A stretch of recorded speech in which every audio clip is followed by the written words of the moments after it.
দাবিগুলো 1 নম্বরে ওভারব্রিজ দিতে হবে, 2 নম্বরে 2 দিন ফ্যাক্টরি ছুটি ঘোষণা করতে হবে, 3 নম্বরে যতদিন পর্যন্ত কাজ শুরু না হবে ততদিন পর্যন্ত ফ্যাক্টরি বন্ধ ঘোষণা করতে হবে। 3 নম্বর হলো অফিসের ভিতরে কোন ওয়ার্কারের সাথে খারাপ আচরণ করা যাবে না। 4 নম্বর দাবি মেডিকেল টিম চেঞ্জ করতে হবে।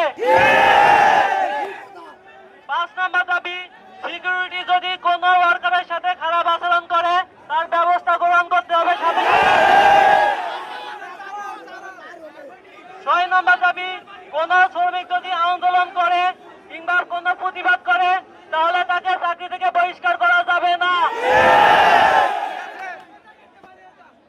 6 নম্বর দাবি ময়লা পানি রাস্তা দিয়ে বাইরে হতে পারবে না, অন্য বিকল্প পদ্ধতি অবলম্বন করতে হবে।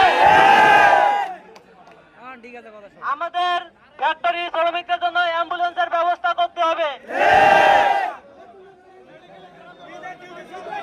আমরা ঈদের কোন জেনারেল ডিউটি